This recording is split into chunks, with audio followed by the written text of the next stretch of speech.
if you can help other people succeed and earn money, and you're a part of that journey with them, in some sort of way, you're going to make a percentage of that profits too, whether it's directly or indirectly, whether it's by ads or by commissions. I started off being completely self-focused and looking at what I wanted, what it was about me, how I was going to fulfill my priorities and my needs. And through that journey, I can now see that there is no other way to do this without other people, without collaboration with a lot of other people. And the only way that can really get people on board with it is if you're more valuable to them than they are to you. So the point of this is to share with you a bit of the experience that I went through and to try and help you to get to where you want to go. It all sort of started when I was young. I'd work with my dad on car projects, and I'd sort of watch him build these like weird parts for it, and he'd come up with this idea in his head and go, "Oh, okay, I just need to make this bracket for it." And I'd be looking at it going, wow, that's cool, that's brilliant. I love how he's just fabricated something out of nothing. So over time, I'd try and copy that. I'd try and come up with different designs and follow in his footsteps of trying to be that better than everyone else kind of person, it has pros and cons to it, I'll admit that. Eventually, it got to a point where I was about 8 or 10 years old, somewhere around there, and was getting old enough to be able to start practicing some of these skills, to use power tools, to use hand tools, and have some sort of control over them. It wasn't completely dangerous to do them. So I'd start working on woodwork. I'd try to make guitars. I try to fluff around with like small sheet metal projects, both through the school I went to, which is not the best school, but they still had a metalwork and woodworking sector there. So I'd spent a lot of time sort of thinking and obsessing over these sort of small projects. And eventually, it got to the point where I was old enough to get a job. My dad had mentioned in a passing conversation about this like business over in Maruka, Sleeping Beauties. I thought, oh, car projects. They build classic cars. So I went and found their website. I went and sort of followed up on what they do and who owns the business.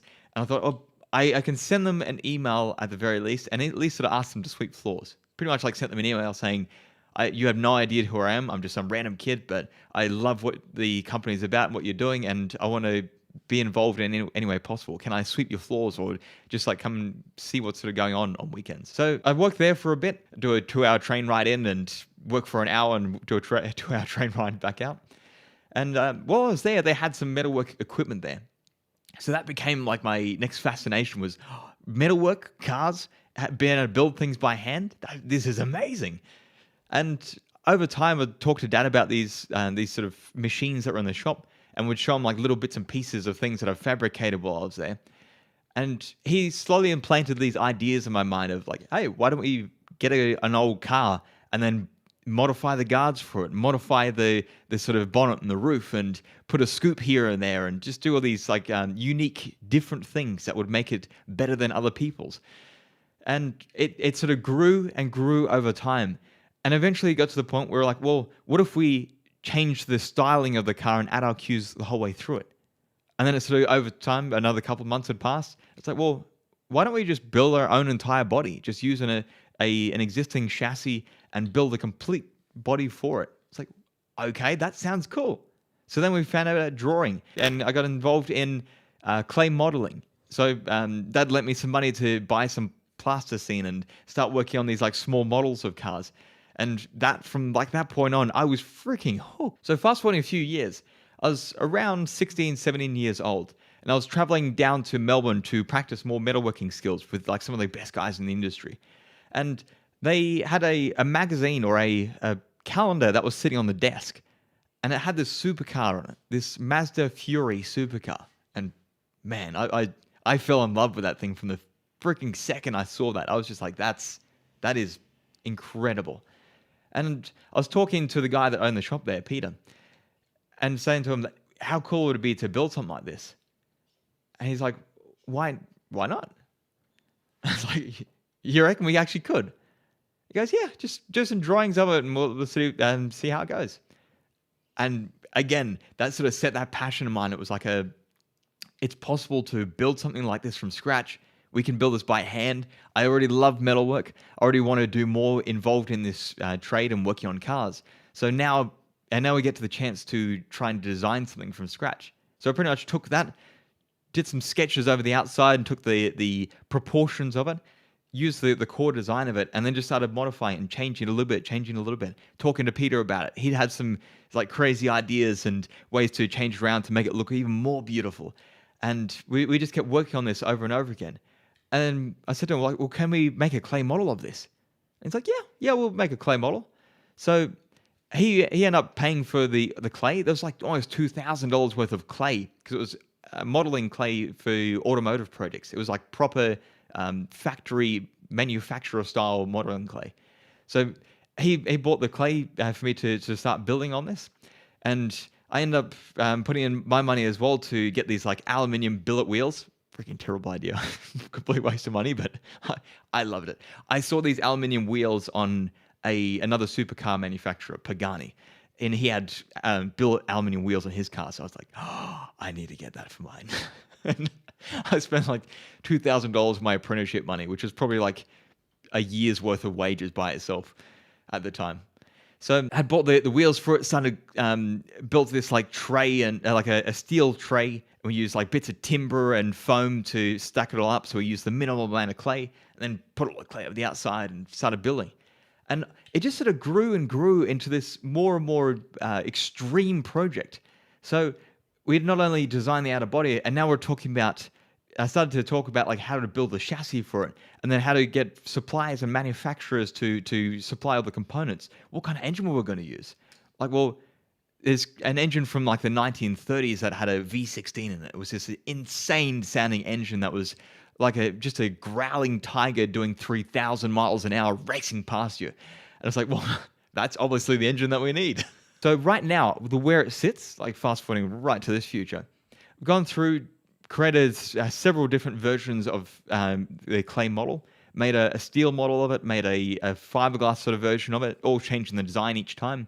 And eventually to the point where now it's on a computer CAD designed model. And I've had to learn all the features of it, learn how to draw it all through it and turn it into this 3D model. And it's at the point where it's like, okay, now we need money. Now we just need an immense amount of money. We need like hundreds of millions of dollars to actually do this. And the reason why we need so much money is instead of going with all the normal standard sort of items out there, we wanted to make everything have the same amount of theater, heart, and soul in it. And the only way that you can really get all that stuff in balance is if it's all going through the same philosophy, if it's all going through the same sort of mindset and how it's been built. And if you're using German parts and French parts and Italian parts and Australian parts, everything sort of works and been built in a slightly different way, so it doesn't quite feel right. And this project wasn't about economics or about creating something practical. It was about creating this like intense emotional experience where you just like see it and you lose your fucking mind. Everything about it has been thought about and designed, and it's just gorgeous and mesmerizing. The flow of the bodywork just absolutely captivates you. And the more you look at it, the more you see, the more design and intuitive thinking that you can see inside of it.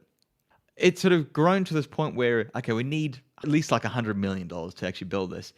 And then that sort of sent me off on this radically different path of, well, doing all the stuff by hand, I can create a business around doing the stuff by hand, but trying to scale that kind of business is not impossible, but takes an extraordinarily long time, like 50 plus years to do it properly. So what are some other avenues that will also be able to create the same kind of revenue and income and attract the skills and knowledge and passionate people that are about this kind of project, but in a way that's actually going to produce the proper income and do it quickly? And that sort of led down to marketing, social media, developing videos, developing courses, helping other people do what they need to do, helping other people succeed. If you can help other people succeed and earn money, and you're a part of that journey with them, in some sort of way, you're going to make a percentage of that profits too, whether it's directly or indirectly, whether it's by ads or by commissions. I started off being completely self-focused and looking at what I wanted, what it was about me, how I was going to fulfill my priorities and my needs. And through that journey, I can now see that there is no other way to do this without other people, without collaboration with a lot of other people. And the only way that can really get people on board with it is if you're more valuable to them than they are to you. So that's completely changed my mindset of now I'm thinking about what can I do for you? How can I help you and give you the best experience that you can find so that you can grow the fastest, go on the most hardcore, enjoyable journey of your life and become the person that you want to be. And in return for that, maybe we can work together for a couple of minutes and build this other project together. And it becomes more of a team effort. And it's through these experiences, through this idea that completely changes as it goes along. A dream sets in place, an idea starts to form, and this like radical focus, this hyper focused attention towards a single path starts to develop and get really clear. So wrapping it up here, the whole point of this was to share with you a bit of the experience that I went through and to try and help you to get to where you want to go.